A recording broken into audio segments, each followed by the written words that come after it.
Estamos iniciando mais um podcast Quanto Vale a Água do Comitê Guandu. E hoje, no episódio 3, o tema é mudanças climáticas. É uma alegria muito grande estar aqui hoje recebendo esses convidados incríveis que vão estar ensinando tudo que a gente precisa saber sobre mudanças climáticas. Bom, gente, então eu tenho aqui do meu lado, já iniciando essa apresentação, né, o Rafael Figueiredo. Ele é advogado, atualmente, né, Rafael, mestrando em Direito e Tecnologia pela Fundação Getúlio Vargas. Ele é membro do grupo de pesquisa das relações entre tecnologia, direito e economia da FGV e, claro, né, coordenador da Câmara Técnica de Instrumentos Legais do Comitê Guandu, representando a OAB Nova Iguaçu. E aí, Rafael, já deixo a pergunta fácil para você. Quanto vale a água? Nossa, Ana, essa é fácil? Então, não quero mais brincadeira. Gente, que pergunta difícil. Quanto vale a água? Verdade, é difícil. Sei lá, considerando que água é vida. Sei lá, não tem nada no mundo que viva sem água. Qual é o valor disso? Nossa, é difícil pra caramba, hein? Não sei mesmo. Então, quando a gente falar de mudanças climáticas, a gente vai estar falando desse grande recurso natural que a gente tem, que é a água, e como é fundamental a gente preservar, né? Nossa, isso aí é algo imensurável de verdade, né? Pô, sei lá, eu fico imaginando, nós aqui, Rio de Janeiro, 40 graus, naquele dia que tá muito quente, você tá morrendo de sede. Quanto vale a água nesse momento de sede? Enfim. É verdade. A nossa continuidade depende da água, né? Sim. E a gente tem conosco também nossa Marie Ikemoto. Marie, minha colega de secretaria, gente. Marie é nossa subsecretária de Mudanças do Clima e Conservação da Biodiversidade, é doutora em Meio Ambiente pela UERJ e coordenadora do Programa Estadual de Pagamentos por Serviços Ambientais e mais um monte de coisa. E eu gosto de dizer, quando eu apresento Marie, que Marie é a nossa maior entendedora, a nossa maior técnica na área de soluções baseadas na natureza. Tenho certeza que hoje a gente vai ter uma aula com Marie aqui sobre mudanças do clima. E nossa Maria Afonso Pena. Maria bota a mão na massa, tá, gente? Ela é geógrafa do projeto Refloresta, Água e Carbono no planejamento e execução das ações socioambientais relacionadas à restauração florestal, desenvolvimento econômico sustentável e articulação territorial na área de atuação desse projeto, que é o município de Rio Claro. Marie e Maria, temos uma dupla aqui. Digam pra gente quanto vale a água. Bem, como você disse, uma pergunta difícil de responder. Mas como eu diria também, como pessoa que trabalha na área de serviços ecossistêmicos, e quando a gente fala de serviços ecossistêmicos, a gente sempre reflete sobre qual é o valor de algo que mantém a base para a vida. É difícil você mensurar isso. Então, para mim, é algo também que é imensurável, né? A gente, na verdade, tem esse grande desafio que é manter esses serviços ecossistêmicos, então, preservar nossos mananciais, restaurar nossa biodiversidade, conservar nossos recursos hídricos, para garantir que a gente tenha a vida na Terra, e não só a vida, mas também o próprio desenvolvimento depende dessa base, né? Então, é isso, para mim também não tem valor. Muito bom. E aí, Maria, tem ou não tem valor a água? A pergunta é difícil, mas todos da mesa estão de acordo que é imensurável, né? Foi como ele falou, a gente depende da água, 70% do nosso corpo é água, todos que estão aqui na Terra necessitam desse bem. Então, eu vou só corroborar, né, que não tem valor, mas é que é necessário que seja acessível para todos. Então, apesar de não ter valor, a gente tem que fazer um esforço de pensar esse recurso, né? E de que forma ele está sendo utilizado para que todos acessem da forma necessária. Né? Sim. A água, ela acaba sendo esse bem comum, né? Que todos dividem ou compartilham aqui no planeta. E aí, sobre isso, eu queria saber um pouquinho mais. A gente está aqui falando sobre mudanças climáticas, né? E a gente sabe que hoje a água é esse grande... a água está para adaptação às mudanças climáticas num mesmo grau de importância, assim como o tema da energia está para mitigação, né? A água, ela acaba sendo, ou seja, pela quantidade, pela sua escassez, ou pela quantidade, né, do seu excesso, ela acaba sendo esse grande recurso natural que afeta em muito todas as cidades, todas as populações ribeirinhas, enfim, todos que necessitam desse recurso, né? Queria saber um pouquinho sobre se vocês acham que existe um culpado, né? A gente estava brincando aqui falando de vilão, né? Existe um vilão, existe um culpado para as mudanças climáticas? Onde que vocês acham que essa história surge? Como a gente estava conversando anteriormente, né? Acreditamos, eu acho que de forma geral, em vilões. Quando a gente pensa no sistema produtivo que não leva em consideração, né, a responsabilidade sobre o estoque, sobre a emissão de carbono, sobre o modo de produção, sobre os impactos que isso vai trazer, a gente pode dizer sim que eles são vilões, eles são culpados. E eu acho que vale sempre a gente destacar que o ser humano é uma espécie que ela não traz o impacto da mesma forma homogênea, né? Então, eu impacto de uma forma, mas se a gente for comparar com outros agentes do território, eles impactam de formas diferentes. E, geralmente, os grandes impactos, né, como eu estava falando anteriormente, a gente concentra muito mais no hemisfério norte, essas emissões de carbono, e 40%, mais de 50% está localizada no hemisfério norte, né? E acaba que os impactos é para todo o globo. Então, o impacto acaba sendo compartilhado, mas os responsáveis, de fato, pelas alterações climáticas são poucos. Então, é importante a gente sempre ter em mente que existem vilões para a gente poder conseguir pensar condutas para que eles solucionem essa forma de lidar com o recurso natural, né? Não, perfeito. Bem, eu entendo que a gente também pode falar quais são as principais causas, né, das mudanças climáticas, e aí também tentar olhar quais são as oportunidades e desafios que nós temos para conseguir enfrentar esse grande problema que vivemos. Então, quando a gente fala em mudanças climáticas, a gente tem que entender também que o aquecimento global é um processo natural. Ele também é importante para manter a vida, para que o nosso planeta não seja um gelo, ele seja, né, um planeta que tenha um calor que mantenha a vida.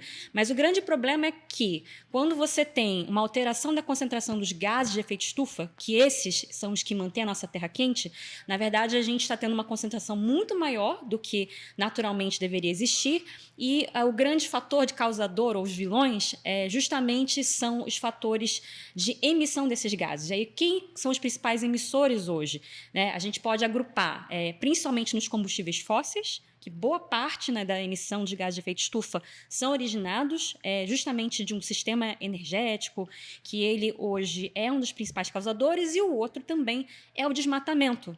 Infelizmente, no mundo, é um também dos principais fatores emissores. A gente também tem outros fatores emissores, mas esses seriam os dois grandes principais. E aí, quando a gente fala em como a gente consegue enfrentar, né, esses vilões, é conseguindo mudar nossa matriz energética e também reduzindo o desmatamento. E a redução do desmatamento ela é fundamental não só para a questão do aquecimento global, mas também para a gente manter como eu falei anteriormente, os serviços ecossistêmicos. A gente precisa dos nossos mananciais protegidos para garantir, né, o abastecimento de água.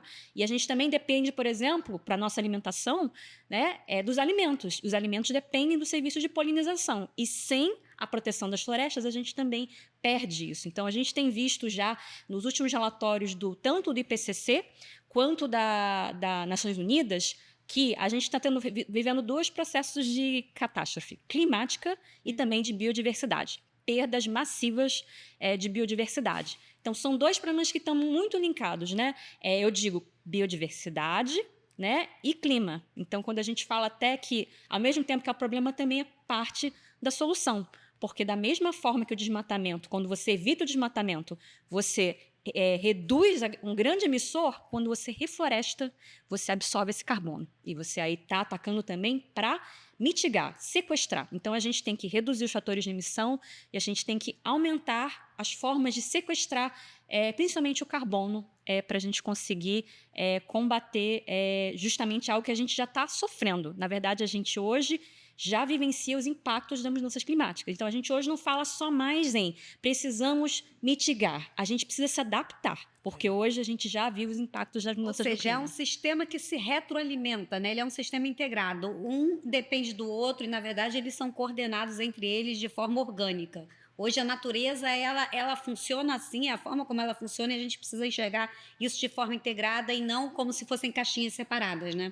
Exatamente. Eu acho interessante quando você fala de ser natural, realmente, né? Ciclos de aquecimento e esfriamento da Terra não são novidades. A gente já geralmente ouve por vulcanismo, os excessos de ações de vulcanismo ou por radiação, eles já ocorrem. Só que a gente vê uma correlação do aumento da temperatura, nos últimos 150 anos, que coincidem também com a Revolução Industrial e seu avanço.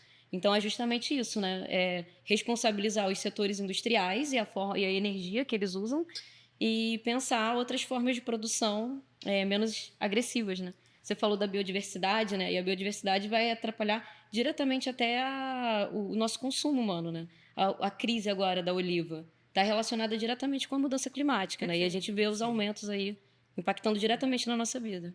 E um ponto muito interessante que você disse é que hoje nós não estamos mais numa fase de não fazer o mal, de não poluir, né? Nós estamos nessa fase de nós termos uma economia regenerativa, de fato com que a gente consiga regenerar tudo aquilo que nós já devastamos no passado, né? Como a Maria bem disse, desde 1850, desde a Revolução Industrial, que a humanidade passou a lançar muito mais gases de efeito estufa na nossa atmosfera por conta da queima de combustíveis fósseis. E é muito interessante quando você vê os gráficos, porque está diretamente relacionado à quantidade de gases de efeito estufa com o aumento da temperatura global. E algo em que eu acho muito interessante a gente ressaltar aqui, que algumas pessoas falam assim, Rafael, isso é papo de ambientalista, isso é papo de quem só está preocupado com isso e esquece dos aspectos econômicos. Esse ano, o Fórum Econômico Mundial, eles divulgaram o reporte dos 10 maiores riscos globais, de médio e de longo prazo. Para os próximos 2 anos, dos 10 maiores, 3 deles são riscos ambientais. E para os próximos 10 anos, dos 10, os 5 primeiros são riscos ambientais. A gente está falando do Fórum Econômico Mundial. Verdade. Uhum. Então tá dado, né? Na verdade, é uma questão que vai muito além, é uma questão social, é uma questão econômica, é uma questão ambiental, né? Hoje, quando a gente fala em desenvolvimento sustentável, já desde a década de 70, né? Já esses termos já estão completamente correlacionados. E aí a gente puxando então um pouquinho a sardinha para nossa brasa do quanto vale a água, né? Como é que essas mudanças, do ponto de vista de vocês, têm impacto na questão dos recursos hídricos? Então, acho que o sistema, vamos dizer assim, o sistema hídrico, ele é justamente um dos mais impactados pelas mudanças do clima. Quando a gente tem uma mudança no padrão climático, que geralmente afeta a temperatura, isso também muda o regime pluviométrico.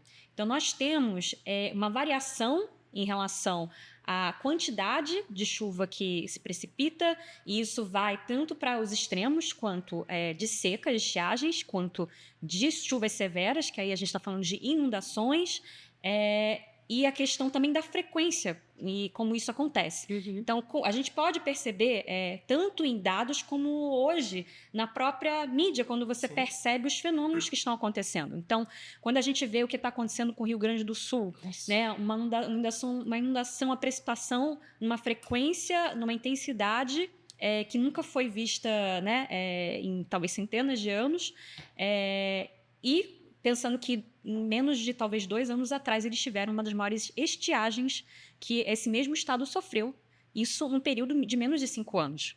Então é algo que você vê que tem uma alteração, né, na frequência, na ocorrência e na intensidade também desses eventos. E a gente não vê só aqui no Brasil, a gente vê isso no mundo de forma em geral, né? Então o último relatório do IPCC ele trouxe também esses apontamentos e a gente já tem observado. E aí a outra questão que é importante destacar é também na sensação térmica. Então, outro impacto é a questão relacionada à sensação de temperatura. A gente tem sofrido mais com os eventos de calor extremo, ondas de calor, ilhas de calor, e aí isso se correlaciona também com a ausência de áreas verdes, principalmente nas áreas urbanas, e a questão associada também à alteração do regime de precipitação. Então, o impacto ele é muito grande, pois afeta principalmente a população. Quando você tem a perda, as famílias perdem tudo no evento de inundação severa, assim como a indústria ou a agricultura, ela sofre muito quando você tem uma seca muito intensa, né? Que também a gente observou isso nesses eventos que aconteceram. E aí, fora a questão das queimadas, né? Então, quando você tem uma falta de chuva e você já tem um período natural de estiagem, que é esse período que a gente está, inclusive, agora vivendo, então é um momento que a gente tem que se atentar à prevenção e ao combate dos incêndios florestais, mas a gente tem observado agravamento da ocorrência por conta desse conjunto de fatores, né? Então, estiagens mais severas, eventos de calor mais extremos, isso gera, né, uma combustão para que a gente tenha uma intensificação. Então, esses são só exemplos de alguns fenômenos que nós sofremos em função dessa alteração do regime climático, que está totalmente relacionada com essa falta ou excesso, né, de precipitação. E isso tem impacto direto nos recursos hídricos de todas essas formas que eu mencionei. Então, isso já é algo que a gente tem percebido no noticiário, e como eu falei, a gente já sofre hoje com os impactos das mudanças do clima, né? Então, hoje, o grande desafio é como a gente consegue se adaptar e atuar para reverter esse processo.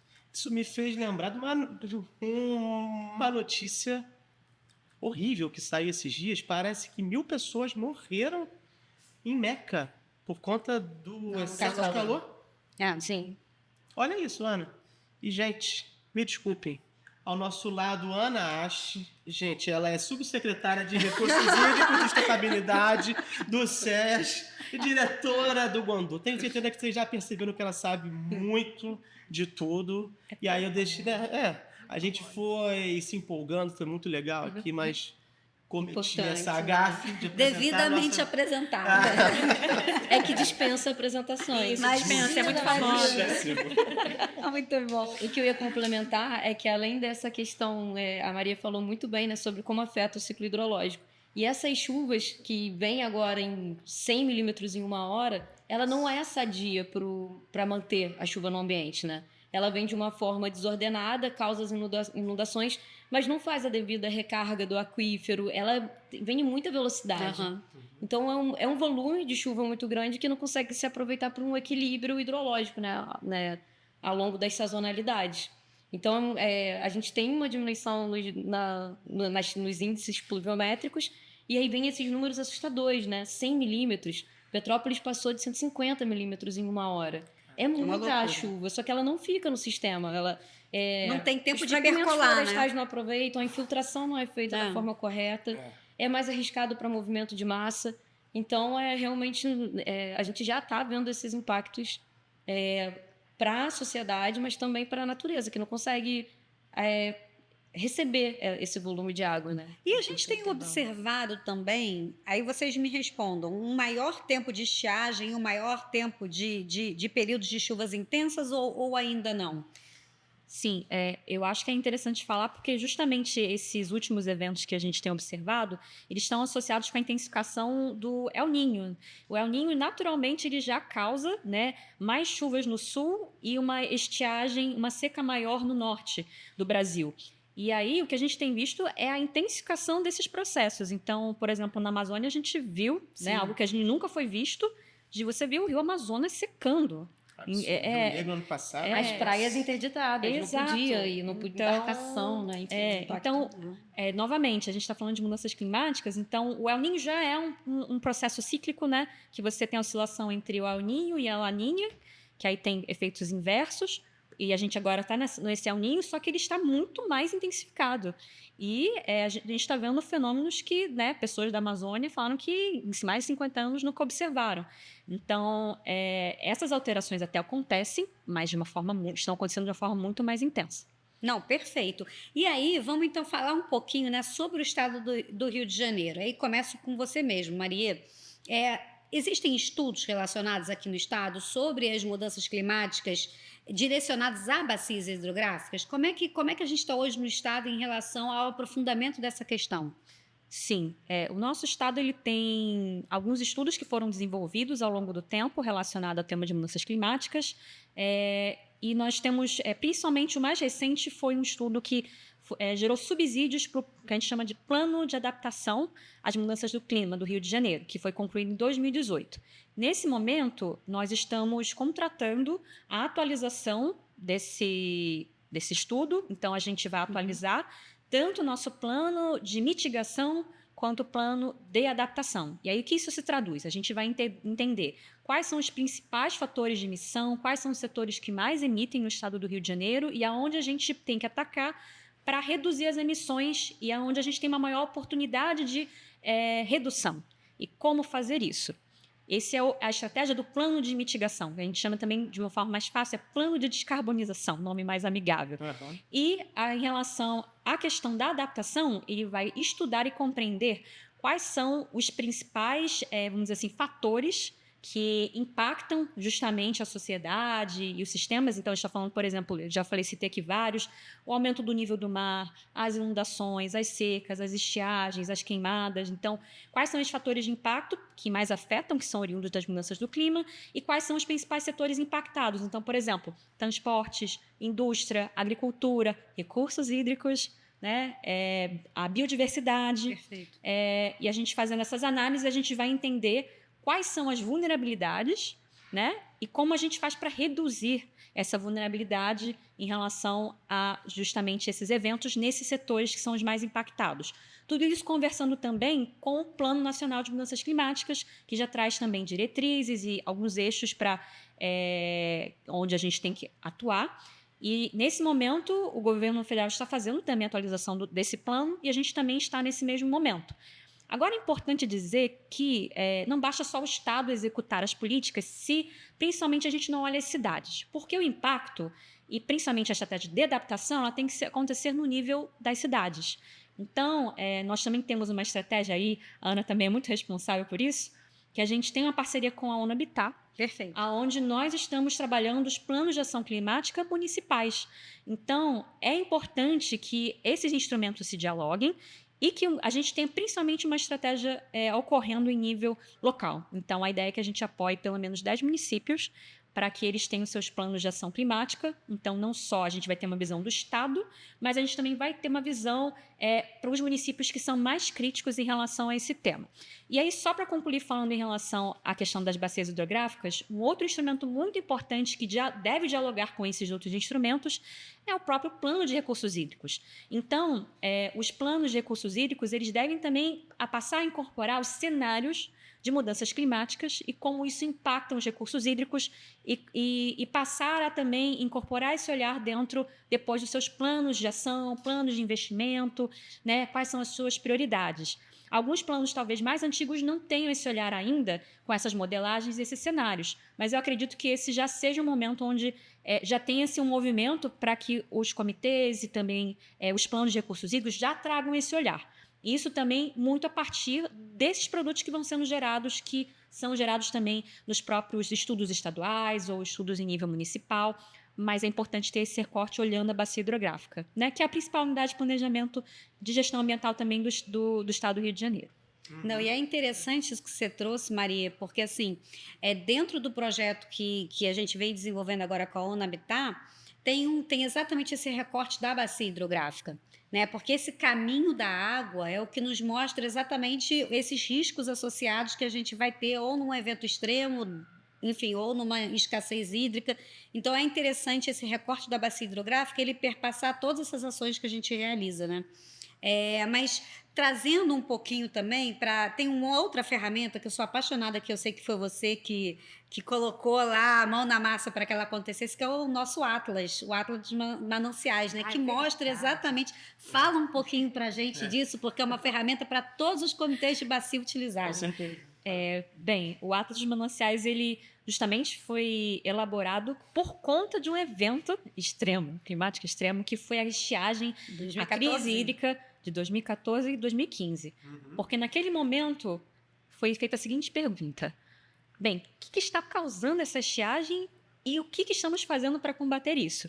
E um dos principais estudiosos na época, e vários pesquisadores, academia, enfim, eles trouxeram essa questão de que a bacia do Rio Paraíba do Sul ela tinha um déficit muito grande de floresta nas suas nascentes, matas ciliares. Então, até, se eu não me engano, no plano de bacia do CEIVAP, né, ele demonstrava que menos de 10% das áreas de preservação permanente, das matas ciliares, dos principais corpos hídricos que compõem a bacia não tinham floresta. Menos de 10%. Nossa. Então, pensou-se assim, é muito importante proteger os mananciais e reflorestar. Só que a pergunta era, aonde a gente tem que reflorestar para proteger os nossos mananciais? Ou até uma pergunta antes, quais são os nossos mananciais de abastecimento? Quantos são? Quem eles são? Onde vivem? Não, brincadeira. Onde moram? Do que se alimentam? Do que se alimentam? Veja no Globo. É isso. Mas era tipo isso. Você perguntava e dizia assim, nós temos essa base consolidada de quais são os mananciais que abastecem toda a população fluminense? E sabemos quais são as áreas que contribuem, ou seja, onde se você colocar uma indústria, se você reflorestar, se você fizer uma agricultura desordenada, aquilo vai causar uma poluição, impacto? Não, a gente não tinha esse conhecimento nessa resposta. Então, a partir de 2015, nós levantamos e mapeamos junto com as concessionárias, elas foram muito parceiras, os comitês também apoiaram a gente nessa atividade, nós levantamos todas as captações de todos os mananciais de abastecimento público, que são 514 mananciais hoje no estado, que abastecem 100% da população, e abrangendo não só os grandes mananciais, mas também os pequenos. Então, foi feito esse levantamento e para cada uma dessas captações a gente gerou quais são as áreas de contribuição. Ou seja, se a gente fizer algum tipo de intervenção naquele território, aquilo vai impactar a quantidade e a qualidade da água. Então, o Ata dos Mananciais ele traz esse diagnóstico e ele também traz um raio-x da onde, reflorestando, a gente vai ter uma melhoria na quantidade e na qualidade de água. Mas é importante assim, entender que a gente precisa desse conhecimento para poder orientar também o nosso planejamento e atuação.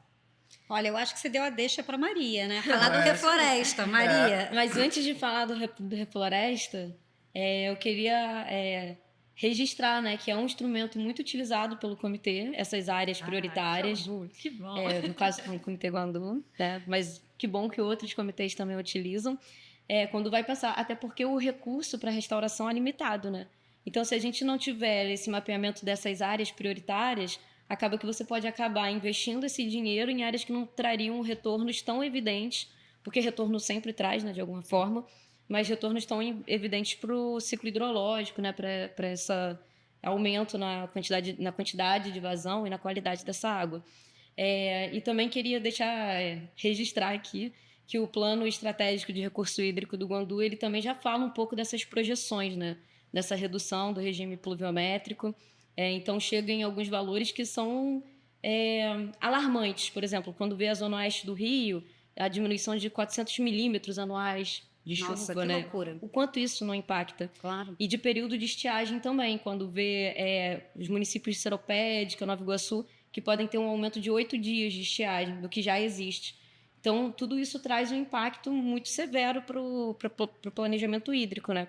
E, geralmente, quando a gente vai pensar as modelagens hidrológicas, a gente costuma olhar o que temos de dados do passado, né? A gente pega as vazões, pega dados antigos para projetar. E agora, em um contexto de mudança tão severo, né, de diminuição de índice pluviométrico, de aumento de dias de estiagem, precisa se pensar como a gente reformula para estar justamente dialogando com essas mudanças, né? Para a gente fazer um planejamento que dialogue com essas mudanças. Até esqueci o que você falou antes do que... Não, deixa para o Refloresta. Não, perfeito, mas não, foi ótimo isso, porque assim, é importante a gente ter esses números, né? E a gente entender como é que isso... Porque quando a gente coloca isso na ponta do lápis e entende de forma numérica, a gente realmente tem um impacto na nossa consciência maior ainda, E né? planejamento, né? Para o planejamento Claro. a gente precisa imaginar esses cenários. E olhando para a bacia hidrográfica é a melhor escala para a gente discutir o recurso hídrico, né? Além, por exemplo, eu falei do Plano Estratégico de Recursos Hídricos, mas acabou de ser aprovado o Plano Diretor Florestal da RH2 e nele também a gente utilizou a lente climática como um critério para avaliar as ações que estavam sendo propostas. Porque se a gente não avalia esses cenários, a gente pode propor coisas que não dialoguem com a nossa futura realidade. Então, a gente tem um aumento na bacia hidrográfica, vem aumentando a temperatura, né? Seguindo o padrão mundial. Teve um relatório da Organização Mundial Meteorológica que mostrou que a gente chegou em 2023 a um ano mais quente. A Terra nunca esteve tão quente quanto foi em 2023. E desde da chegada dos Homo sapiens, né? 350 mil anos. Mas só para que a Terra é... Porque esses impactos são para a gente, né? A gente estava conversando anteriormente, né? A Terra se regula, se retransforma. Ela continua, o planeta continua, né? A gente é que a gente não sabe. Mas pensando enquanto a gente está aqui, né? A gente está chegando pós-período industrial a quase 1 grau e 1,4 de aumento da temperatura. O Acordo de Paris pedia para a gente parar em 1,5. E isso era até 2030. Então, assim, são números alarmantes. E quando a gente vê a bacia hidrográfica olhando para esses números e vendo a realidade no território, a gente consegue pensar esses planejamentos, né? É importante a gente realmente sempre buscar esse olhar climático para as ações locais também. É isso que você está falando sobre a importância do planejamento. A gente está agora exatamente fazendo o Plano Estadual de Segurança Hídrica. E é um plano que vai ter um olhar de 20 anos.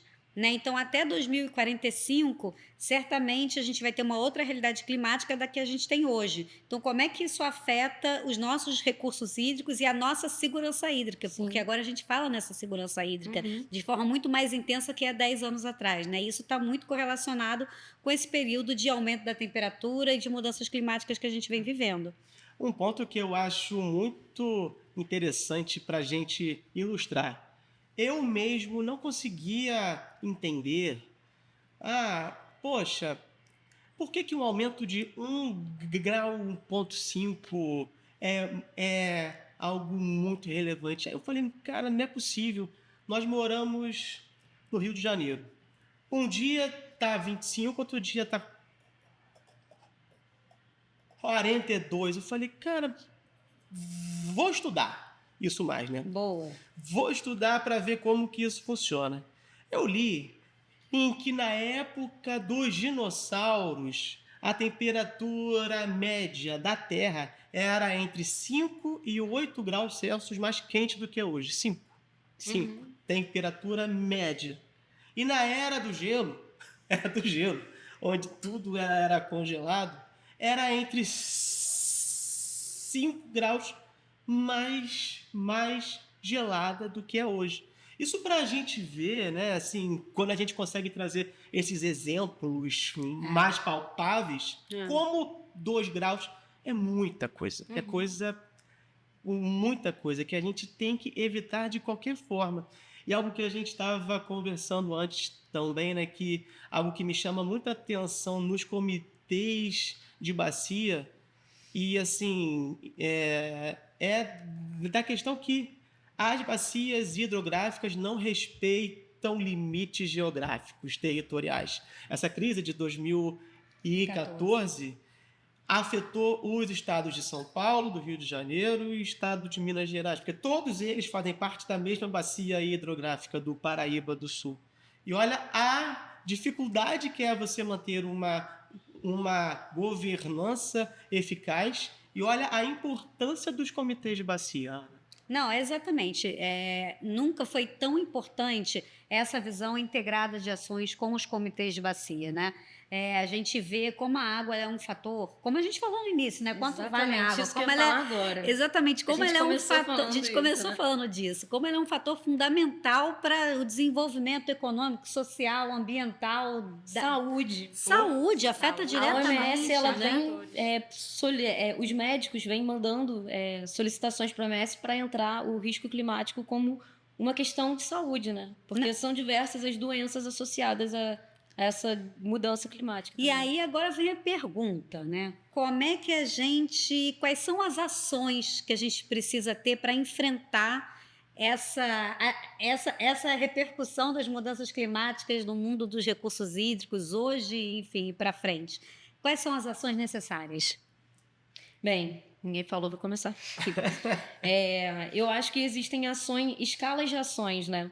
Se a gente for pensar mundialmente, tem os encontros, né? A COP, os acordos internacionais fundamentais para a gente pensar na mudança climática. Mas eu vou para a minha escala de atuação, né? Como você disse, eu Bota a mão na massa. Então, eu acho que quando a gente realiza projetos socioambientais, a gente não consegue necessariamente trazer mudanças nesses valores climáticos globais, né? Mas a gente consegue trazer um pouco de adaptabilidade, né, para as pessoas que estão nesse lugar, conforto climático, e a gente tenta mostrar a importância da conservação para a saúde das pessoas daquele território. Então, em escala local, a gente tenta trazer esse conforto para locais, por exemplo, que tem um excesso de processos erosivos por excesso de água. Enfim, o que eu acho é que a gente tem que pensar soluções locais porque os impactos acabam sendo locais. Sim. E essa é a importância desses projetos socioambientais, né? Que atuam localmente, mostrando ali a importância de ter vegetação na área correta, a importância de não utilizar a queimada, que é um fator que o Estado agora está todo passando por esse problema. Estado não, né? É um mundo. É um mundo. E nisso de soluções locais, eu queria divulgar um dos melhores projetos do Comitê Guandu, na minha opinião, que é o Sanear Guandu. Perfeito. Ele é o maior programa de execução de esgotamento sanitário em áreas rurais do Brasil. E, basicamente, o que ele faz? Ele entra nas áreas rurais onde não tem nenhum tipo de esgotamento sanitário. Antes, esse esgoto era jogado in natura para o rio. E o que não é muito divulgado é que não só os combustíveis fósseis que geram gases de efeito estufa, o esgoto gerado pelas fezes humanas e por decomposição orgânica, ele é capaz de gerar metano, que ele é 25 vezes mais poluente que o gás carbono. Então, se a gente fala que um rio está poluído, com esgoto, ele também gera gases de efeito estufa. E quando a gente tem um projeto como esse, que instalou biodigestores em várias regiões da zona rural do Rio de Janeiro, que nesse ano de 2024 alcançou 22 mil pessoas em mais de 13 municípios. A gente tem algo que antes as pessoas viviam ao lado de esgoto, com cheiro de esgoto, e hoje as pessoas não vivem mais com isso. Você não só não gera gases de efeito estufa, mas você também dá mais qualidade de vida, dá mais saúde para aquelas pessoas. Áreas que eram vistas como áreas de lazer, de turismo, hoje voltam a ter. Então, assim, eu gostaria de puxar a sardinha para esse projeto do Comitê Guandu, sim, que ele é maravilhoso. Eu sou apaixonado por esse projeto. Ana também é, com certeza. Totalmente. Lutamos muito, né, para esse projeto acontecer. Nossa Senhora, mas aconteceu. Não, e é impressionante, porque ele, na verdade, ele é responsável pela retirada do meio ambiente de 17% da poluição que chega à Lagoa do Guandu. Né? Então, ele acaba sendo um grande otimizador desse processo todo que hoje a gente vem lutando muito, que é despoluir a nossa bacia hidrográfica, né? Sim. E acaba onerando menos a questão do tratamento da água, enfim, né? É a solução mais inteligente, né? E eu acho que pensar ações diversificadas. Então, não adianta só a gente tentar combater um problema amplo com uma solução só. É o sanear somado a ações de infraestrutura verde que investam em restauração, é somar com outras práticas produtivas no território, a gente pensar, dar ferramentas para as pessoas conseguirem renda de outras formas que não sejam as tradicionais e que são mais costumam ser, né, as mais prejudiciais para o meio ambiente. Então, eu acho que a solução tem que ser diversificada, realmente, e por isso a importância de ser local, né? Porque cada território tem sua especificidade. Perfeito. Então, e puxando um gancho que você falou dessa importância, né, de nós termos uma diversidade de soluções para enfrentar, enfim, a questão das mudanças climáticas no estado do Rio de Janeiro, nós temos que entender as particularidades do nosso estado. Então, acho que o primeiro ponto é entender o padrão das emissões do nosso estado. Então, apesar de a gente não ter ainda nosso plano de mitigação, como eu falei, a gente está agora contratando, mas a gente já tem uma estimativa e um inventário anual. Nós fizemos um acordo de parceria com o SEG, que é o Observatório do Clima, que elabora. Então, nós compartilhamos nossos dados oriundos do licenciamento. Nós somos o estado que hoje é mandatório que as empresas que emitem uma quantidade específica acima, né, do que a legislação estabelece, que categoriza ele como grandes emissores, eles são obrigados a apresentar tanto o inventário de emissões quanto um plano de mitigação dessas emissões. Então, a gente tem uma ideia e a gente tem esse dado em relação aos principais emissores do estado no âmbito do licenciamento, que é algo que poucos estados têm, talvez só o Rio de Janeiro tenha de forma obrigatória. Então, hoje a gente identifica que os principais setores de emissão são, primeiro, o setor energético, né? Então, a importância de ter um plano de transição energética, e nesse sentido o Estado tem desenvolvido, está elaborando agora o seu plano de transição energética para a mudança da matriz. Nós somos um dos maiores produtores de óleo e gás, né? Se a gente fosse uma nação, a gente estaria entre talvez os 10 primeiros. E é importante reconhecer isso e entender a importância da transição desse setor. Então, isso é algo que é importante ser discutido e que está sendo abordado nesse plano de transição energética. E aí, outro aspecto também importante é o setor de saneamento. O setor também de resíduos é um dos principais emissores no estado, porque nós concentramos também uma boa parte da população nossa é urbana. Então, quando a gente pensa isso, tanto o esgotamento sanitário quanto os aterros, porque a decomposição da matéria orgânica produz muito metano. E como você bem mencionou, ele é um gás de efeito estufa muito potente. Sim. Então, conseguir aproveitar esse metano para produzir biometano, ele é fundamental. Então, esse é um setor estratégico também dentro do Estado. E já falando dos setores tradicionais, que seriam também emissores, nosso Estado tem já um aspecto positivo onde a gente conseguiu avançar mais, que é em relação ao setor que a gente chama de AFOLU. AFOLU relaciona-se a mudanças de uso do solo e também do desmatamento. E, nesse sentido, o nosso Estado tem praticamente o que a gente chama de AFOLU negativo. Então, a gente sequestra mais do que emite. E isso foi possível porque nosso Estado, nos últimos 10 anos, a gente praticamente está no ranking praticamente do desmatamento quase zero. E isso segundo os dados da SOS Mata Atlântica. Nossa. Então, esse acho que foi um ganho muito importante relacionado a investimento nas políticas de meio ambiente, a criação de unidades de conservação. Então, hoje a gente tem mais de 500 unidades de conservação no estado do Rio de Janeiro que cobrem 30% do nosso território. Então, assim, é um espaço bem significativo. E a importância das unidades de conservação é justamente para que você proteja essas áreas que não têm desmatamento. A gente também tem um programa de combate ao desmatamento que é possível detectar o corte de uma única árvore. A gente chama de Big Brother, Big Brother da natureza, que a imagem de satélite permite que a gente consiga ver onde foi cortada a árvore. Então, só pode cortar lá no meio assim, do mato, achando que ninguém vai ver. Que o satélite enxerga. E ele enxerga. Olha. Né? E essa tecnologia a gente usa no programa Olho no Verde. Então, ele é um programa que existe já desde 2016, tem 8 aninhos aí de trajetória. Um jovem rapaz. Um jovem rapaz.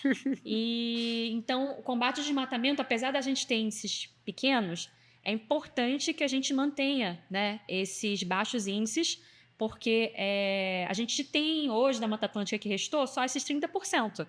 Então, a nossa meta é manter esses 30% e, na verdade, ampliar. Aí eu já queria falar mais no âmbito das oportunidades. O Estado tem um documento chamado Plano de Desenvolvimento Estratégico, que é o PEDES, que ele é justamente esse pensamento. Para onde a gente quer crescer? Para onde é o caminho do desenvolvimento do Estado? Como a gente consegue ter um Estado que tenha uma melhoria do IDH e também uma melhoria da questão da econômica, de emprego, renda, mas com uma base sustentável? Então, esse documento traz alguns horizontes. E uma principal oportunidade ou eixo de desenvolvimento é a economia verde. E quando a gente fala em economia verde, é a economia também da restauração. Então, a gente muitas vezes pensa na floresta, na árvore, somente como, isso a gente fala muito com o agricultor, é uma área que não produz. Às vezes as pessoas enxergam como isso. E a mudança que se tem, ou pelo menos a gente tem começado a observar, que é olhar isso, na verdade, como um ativo ambiental. Então, primeiro, reconhecer isso como um ativo, ele poder ser um ativo para gerar crédito de carbono, Isso aí. que é um potencial, uma oportunidade que a gente tem.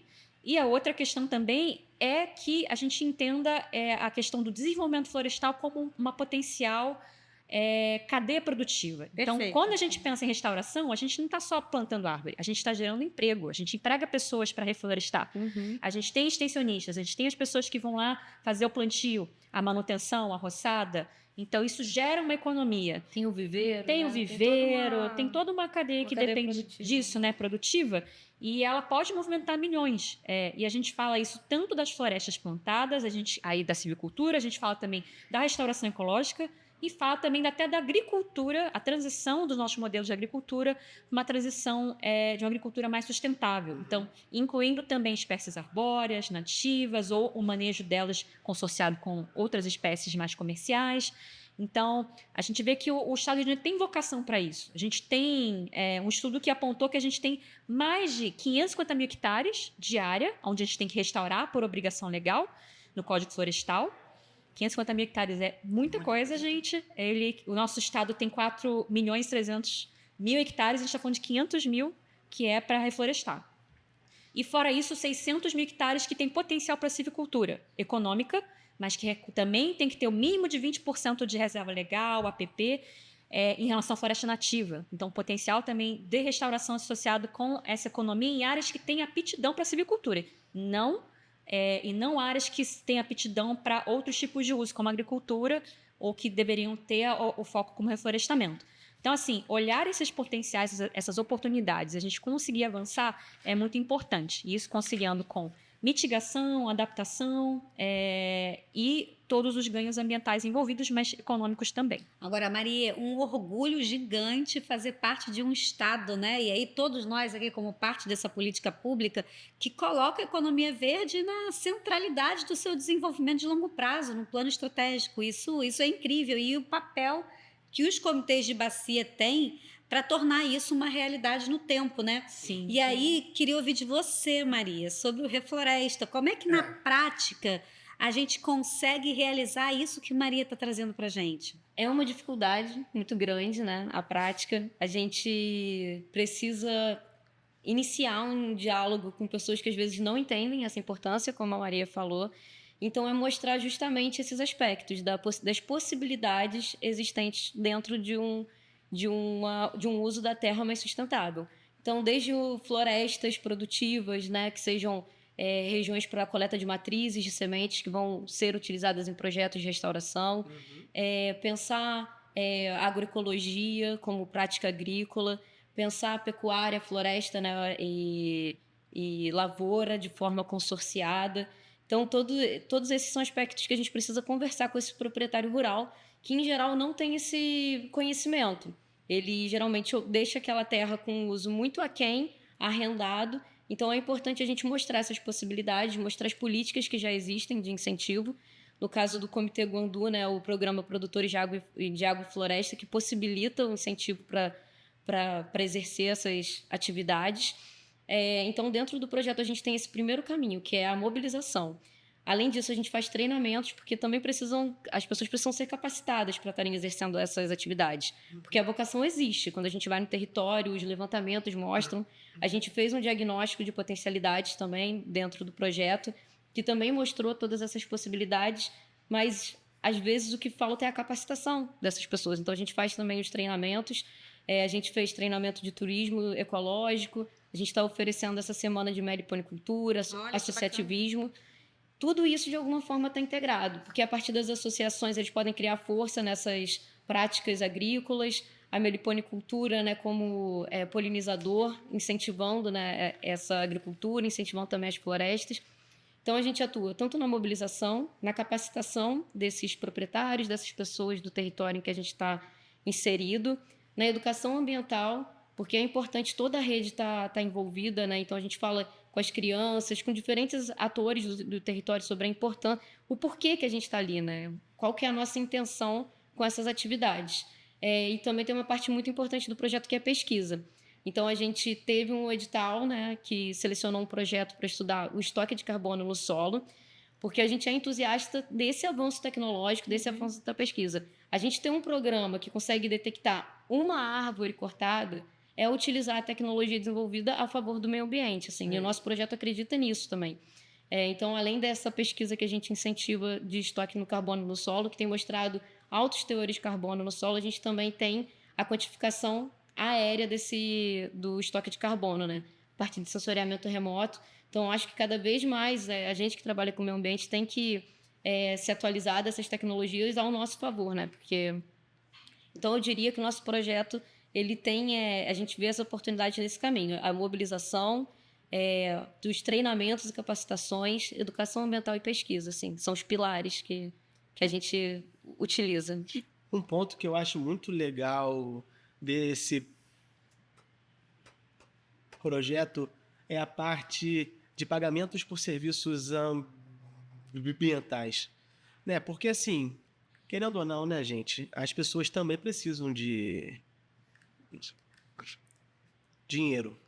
Então, se você dá uma oportunidade para que as pessoas mantenham as suas áreas de reserva em pé e elas recebam por isso, isso é um instrumento econômico fantástico que eu gostaria de ouvir um pouquinho a respeito disso. Então, o projeto Refloresta, ele é um braço desse programa Produtores de Água e Floresta, que é um programa de PSA, que é justamente para a gente conseguir fazer esse repasse para aquelas pessoas que exercem essa função de preservar esses serviços ambientais para toda a bacia. Então, ele acontece nas áreas prioritárias, muito do levantamento do Atlas dos Mananciais. Então, dentro dessas áreas prioritárias, a gente lança editais para selecionar proprietários rurais que ou tenham áreas conservadas ou que estejam dispostos a restaurar áreas. Agora também, depois da resolução 160, teve uma atualização que, além de remunerar aqueles que conservam e restauram, a gente também vai passar a remunerar aqueles que estiverem dispostos a fazer a conversão produtiva. Então, acho que é mais do que justo, né, esse repasse, pensando na importância desses pequenos agentes de proteção ambiental, né? Então, a gente consegue atender principalmente a proprietários de minifúndio e de médio fúndio, que são essas pessoas que têm um gargalo de tirar renda da própria terra, né? Porque em uma lógica de monocultura, em um sistema que a gente consegue dinheiro só pelo commodity nessa produção, incentivar essas pessoas que vão contra essa lógica hegemônica de produção é uma forma da gente fortalecer as políticas públicas, aliando social e meio ambiente. Então, assim, é um programa que traz muito orgulho para toda a equipe, né? Porque a gente acredita realmente ser fundamental a gente colocar o holofote nessas pessoas que têm mais dificuldade de tirar a renda dessa terra, mostrando possibilidades e por políticas afirmativas, né, de repasses. Então, espetacular, né? Muito bom, muito bom. E o Comitê Gundu, ele é para a gente uma referência também no Estado em relação à política de pagamentos por serviços ambientais, porque foi o primeiro que instituiu a primeira iniciativa, né, entre 2009 e 2010, e a partir dela que se gerou muitos aprendizados também que estruturou até outros programas que vieram a surgir. Então, hoje no Estado do Rio de Janeiro, nós temos, né, em relação à política de pagamento por serviços ambientais, cerca de 11 projetos em execução ou executados em 22 municípios, 44 milhões investidos. 44 milhões. Investidos e dentro dessa política, envolvendo muitos os comitês de bacia, sendo o Guandu, né, uma referência, porque é o que tem um programa que está mais consolidado, que existe, foi o primeiro e que gerou essas referências. A gente também teve a experiência muito interessante do projeto Conexão Mata Atlântica, justamente que gerou também esse aprendizado e pensar que a gente remunera o produtor não somente por conservar e restaurar, mas também incentivar ele a adotar esses sistemas agroflorestais, silvopastoris, sistemas que são produtivos, mas que sequestram carbono, aumentam a biodiversidade, conservam o solo, e que a gente, com isso, consiga também pensar que é possível produzir e conservar e que a gente entenda também que é isso. O produtor que está no vermelho, justamente, ele não olha no verde, olha para o verde. A gente fala isso. Adorei. Então, se a gente pensa que a propriedade, ela, primeiro, a questão também da sucessão e da sustentabilidade econômica é importante, porque se ela não gerar renda, também a gente tem uma população muito envelhecida no campo. Tem que ser atrativo para o jovem permanecer. E tem que ser atrativo para que o proprietário também consiga manter, né, aquele sistema de produção, a propriedade, e consiga também adotar essas boas práticas. E a assistência, a extensão rural é fundamental dentro desses projetos. Então, a gente não fala só de um projeto ambiental. É um projeto que dá assistência para toda a propriedade. Então, o olhar que a gente tem é um olhar integrado. Ele não é só um olhar ambiental, é um olhar social e também econômico. Então, os projetos que hoje estão em execução no Estado, acho que eles evoluíram para trazer esse olhar, trazer a extensão para perto e também olhar esse componente produtivo, né? Então, algo que a gente também fica muito feliz é que, com base nessas experiências acumuladas, essas trocas que ocorreram tanto entre os comitês, esse programa que o Estado coordenou com a Secretaria de Agricultura, Conexão Mata Atlântica, hoje a gente vai também investir o programa Florestas do Amanhã, que é um programa de restauração florestal, que tem hoje cerca de 430 milhões de reais para restauração. A gente vai lançar um modelo, um edital específico, usando o modelo de pagamento por serviços ambientais para executar esse programa. Então, a nossa previsão ano que vem, lançar isso, e esse ano ainda, não com o PSA, que a gente também fala que o PSA não é uma bala de prata, né? Ele é muito bacana nos locais onde você tem um manancial muito importante, que, né, você consegue ter essa mobilização do recurso para fazer o PSA, mas você também pode ter restauração sem o PSA. Então, nesses casos que a gente trabalha isso também, que é, por exemplo, a execução do Florestas de Amanhã em outras regiões, que não de mananciais, a gente vai também lançar esse ano uma parceria com o programa Floresta Viva, do BNDES. Então, a gente vai conseguir fazer um match funding a cada R$1 que a gente fala que nós colocamos, eles colocam mais R$1. Nossa. Então, a região hidrográfica também do Guandu vai ser beneficiada esse ano com o edital do programa Florestas do Amanhã. Ó, fica aqui então uma ideia para o nosso comitê, hein? Fazer um match funding junto e botar mais R$1 de olha aí. Aí ficam 3 nessa Uma história. boa ideia. Sensacional. Mas olha só, gente, eu tô pegando aqui uma cola, tá? Que eu recebi do Antônio. Aqui, desde o início de produtores de agrofloresta do programa, foram 5.000 hectares de Mata Atlântica recuperada ou conservada, né? Então, assim, é um resultado incrível, e quando a gente pensa no longo prazo e a gente vê como isso se desdobra diretamente na qualidade dos recursos hídricos e da nossa mata ciliar, enfim, né, de toda a nossa bacia hidrográfica. Então, eu fiquei muito feliz de ver e conhecer um projeto, né, concreto, específico, que está sendo desenvolvido em Rio Claro. É fantástico, fantástico. Fala. Desculpa que eu interrompi o colega. Nada. São muitas ideias, é difícil a gente pensar no momento. Mas eu gosto muito dessa lógica do pagamento por serviços ambientais, que ela dialoga muito com a lógica do mercado de carbono, que é basicamente isso. Cara, como que eu vou incentivar que as pessoas, em que os agricultores, eles mantenham as suas áreas de reserva, Perfeito. de floresta de pé, a mais do que ele deveria? Que incentivos econômicos a gente poderia fazer? É essa a lógica do mercado de carbono. E, assim, como a Marie já disse, que as soluções baseadas na natureza, elas são as soluções que mais têm o potencial de gerar créditos de carbono. Por quê? Não é só retenção de carbono. Tem melhoria do sistema hídrico, tem aumento de fauna, de flora, você tem uma gestão daquele local por meio de turismo. Então, você gera um ecossistema que esse valor de um crédito de carbono, de uma área de uma solução baseada na natureza, ele é muito maior. E isso é muito importante, Ana, a gente falar nesse ano, Porque nós temos um projeto de lei 2148 que visa estabelecer o mercado de carbono regulado do Brasil e que serão estipuladas regras concretas, vai ser o Sistema Brasileiro de Comércio de Emissões. Vai ser mais ou menos que nem o sistema europeu, em que as indústrias elas possuem um limite máximo. Olha só, você, indústria, só pode emitir X quantidades de carbono. Se você chegar no final desse ano e você conseguiu reduzir, ótimo. Se você não reduziu, ou você paga uma multa, ou você compra créditos. E de onde que essa pessoa pode comprar créditos? De quem tem créditos para oferecer.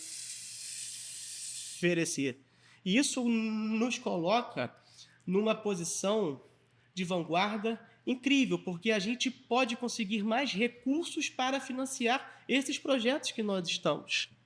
Com que, sem esses valores, a gente ficaria muito concentrado. E com outros valores, principalmente valores internacionais, a gente consegue ampliar em muitas essas áreas regeneradas que nós estamos. É algo que vai ser muito conversado ainda esse ano, porque nós teremos o G20, vai ser o assunto do G20 e os países têm metas de redução de gases por conta do Acordo de Paris. Até 2030, vários vão reduzir em até 50% e tem vários em 2050 de não ter mais nenhuma emissão de carbono. Então, isso é uma oportunidade enorme para nós. Eu me lembro que a gente, na COP do Clima, na COP 26, a gente estava na Escócia, e ali o Estado do Rio de Janeiro assinou, Maria lembra disso, o Estado do Rio de Janeiro assinou um compromisso de aumentar a Mata Atlântica em 10% até 2050. E a gente está falando aí de mais 40 mil hectares. Pronto, 440 mil hectares. Maria disse que já tem 550 mil mapeados. Então a gente precisa de muito PSA acontecendo e a gente precisa muito dessa conexão do recurso privado junto com o recurso público para poder viabilizar uma meta tão gigantesca como essa, né, Maria? Sim, a gente quando entende essa meta, a gente entende que é uma meta, na verdade, da sociedade como um todo. Isso. Ou seja, onde a gente tem um papel muito importante do proprietário rural, a gente tem o papel também da iniciativa privada, da sociedade civil, né? E todos ali contribuindo para esse processo ativo da recuperação dessas áreas que são, só por obrigação legal, como eu falei, são 550 mil. Então, se a gente conseguir atender o que define, né, o novo Código Florestal, a gente chegaria muito próximo disso. Então, em vez de ter 30%, a gente teria 40%, né, de Mata Atlântica. E é isso. A gente entende que não é só a meta do Estado, é uma contribuição de todos. Mas é muito importante que a gente traga esse apoio, conforme foi mencionado, entenda nossas particularidades, porque o Estado do Rio de Janeiro ele é um estado que tem cerca de 60 mil propriedades rurais, imóveis rurais, e cerca de quase 90% são de pequenos e médios imóveis rurais, que representam cerca de 40% a 50% da área. Em termos de área, ele pode talvez não ser tão representativo, mas em termos de quantidade é. E a gente tem que ter um olhar por essa forma como é distribuído o padrão fundiário para a gente ter políticas que façam sentido. Então, as políticas de carbono elas têm que observar essa questão de como a gente consegue mobilizar esse pequeno produtor, olhar a questão de repartição de benefícios também, a gente conseguir viabilizar que esses projetos sejam executados considerando essas particularidades. Então, nesse sentido também o Estado tem discutido muito quais seriam esses modelos adaptados para a nossa realidade, considerando esse cenário. E o mecanismo de PSA ele é muito importante porque ele justamente trabalha com esse pequeno e médio. Né? Ele é uma política para que consiga chegar esse apoio para que ele possa acessar possa ter uma assistência técnica para restaurar, tem uma orientação, que muitas vezes falta orientação também. Então, é sempre importante olhar esses diálogos internacionais, mas olhando nossas particularidades também do Estado. Mas é com certeza um potencial, é algo que a gente tem uma grande oportunidade pela frente. Não, e a gente tem também, assim, eu tô vendo aqui, né? A gente acabou de entregar no Comitê Guandu os planos municipais de Mata Atlântica, que acaba sendo uma ferramenta extremamente estratégica para todos os municípios poderem se filiar a esse processo realmente como, né? A gente já tem municípios que estão fazendo de restauração florestal. A gente já está aqui terminando, já me disseram que a gente só tem 3 minutos. Mentira, então, gente. gente, é muito rápido, é muito rápido.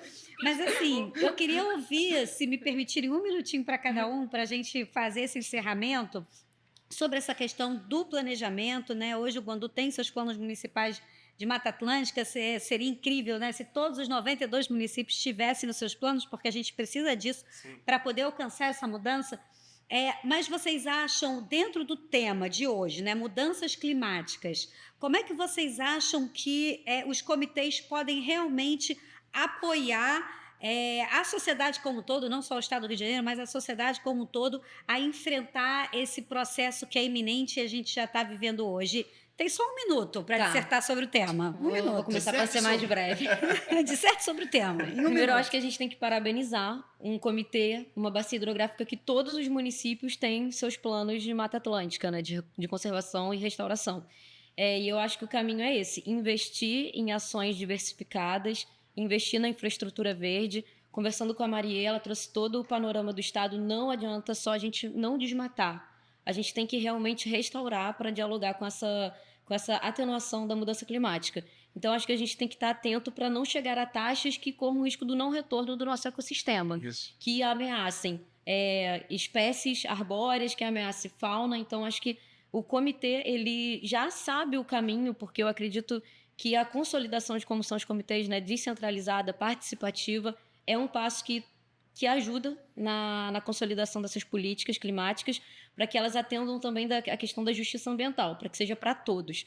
Então, eu acho que é reforçar essas ações e sempre estar atento às questões climáticas que estão envolvidas dentro dessa bacia hidrográfica. Então, acho que a gente já tem um caminho certo, né? Mas sempre cabem evoluções, né? Então, é continuar um diálogo participativo, dando atenção para essa diversidade de pautas que tangem, né, a mudança climática. Como a gente disse aqui, todos os assuntos passam pela mudança climática. Então, quando a gente discute indústria, quando a gente discute mineração, quando discute o uso e ocupação do solo, todas essas atividades, de alguma forma, dialogam com como a gente deve exercer para que elas não acentuem, né, as mudanças climáticas. Então, acho que é isso, fortalecer esses instrumentos. Perfeito. Bem, eu acho que cabe parabenizar o Comitê Guandu justamente por essa iniciativa de cobrir toda a região hidrográfica com todos os municípios com plano municipal de Mata Atlântica. Realmente é assim, um investimento muito importante, foi feito pelo comitê, sensacional. Dizer também que o comitê já adotou uma metodologia na elaboração do plano que já traz a lente climática, que isso foi um processo de inovação dentro do processo dos planos municipais de Mata Atlântica no estado do Rio de Janeiro. Nós somos um estado que hoje temos 47 municípios com planos municipais de Mata Atlântica e talvez em 2 anos a gente consiga já chegar a quase 70% dos municípios. Isso tudo considerando tanto o que os comitês apoiam, outras instituições, o próprio Estado também apoia os municípios. Então, a gente tem conseguido avançar bastante, principalmente com a parceria também dos comitês, né? E já trazendo esse olhar da lente climática, porque é isso, a gente já nos nossos planos conseguimos incorporar essa lente, né? Como que a gente vai se adaptar e enfrentar e como principalmente aos impactos que já estão cenarizados, projetados. E aí eu queria só também destacar uma palavra que você mencionou e que eu acho que a Maria mencionou que é bem importante, acabamos não falando aqui, mas é esse olhar especial em relação justamente à justiça climática e também à transição justa. É importante que esse processo ele ocorra, nessa transição, ocorra de uma forma que a gente não deixe ninguém para trás, que a gente consiga também não prejudicar, né, a economia do Estado, mas fazer um processo de transição onde a gente consiga melhorar tanto os indicadores sociais, econômicos, ambientais, Então, fazer de forma responsável, não deixar ninguém para trás e também ter uma especial atenção para aqueles que são os mais impactados, porque o impacto acontece, mas ele não é de forma igual. Sim. Então, as populações mais vulneráveis, as minorias. Então, a gente tem que ter um olhar especial em relação a esse tema. Então, nesse sentido, hoje a gente tem esse desafio, né, que eu acho que especialmente aqui, acho que é a palavra final, como a gente consegue, né, trazer a todos nessa discussão, porque dentro essa agenda de mudança climática ela é muito transversal. Ela envolve praticamente todos os setores, todos os níveis. A gente chama que ela é uma agenda multinível, é uma agenda multiatores, né? Então, a gente precisa ter um comprometimento e engajamento de todos. O plano é importante para ele dar esse norte, essa direção, para onde a gente vai. Para onde a gente vai. Então, por isso também que a gente tem buscado que esse processo de elaboração, que vai se iniciar esse ano, ele seja feito de forma bastante participativa. Então, também os comitês estarem junto conosco nessa discussão, nessa elaboração desse instrumento, que a participação de todos é fundamental. E assim, eu acho que ninguém é forte sozinho, né?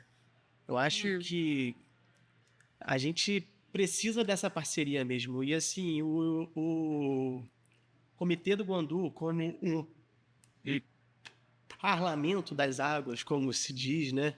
Assim, eu acho que é o local mais adequado para que todos os atores da sociedade possam participar. E os projetos do Comitê Guandu também só conseguem esse alcance porque nós temos o apoio do Estado do Rio de Janeiro, a gente tem o apoio de vários municípios, a gente tem o apoio de várias instituições, de várias empresas. Então, esse apoio e que todos os atores entendendo que as questões climáticas não é mais assunto de ambientalista, que nem eu havia falado, que é assunto de todos, que todos vão sair prejudicados, seja economicamente, socialmente, tudo. E como a Maria já falou, quem mais vai sair prejudicado nisso tudo são os mais vulneráveis, os mais pobres. Então, acho que essa união, essa parceria que os comitês de bacia, principalmente o nosso, ele consegue fazer. E com esses novos projetos, eu sou muito otimista que a gente consiga mais avanços ainda para todo mundo aqui do estado do Rio de Janeiro. Isso que você está trazendo é muito importante, Rafael, porque a gente tem uma série de atores, né, tanto da iniciativa pública quanto da iniciativa privada. E quando esses atores eles conseguem trabalhar de forma integrada, acho que Maria falou sobre isso também, né?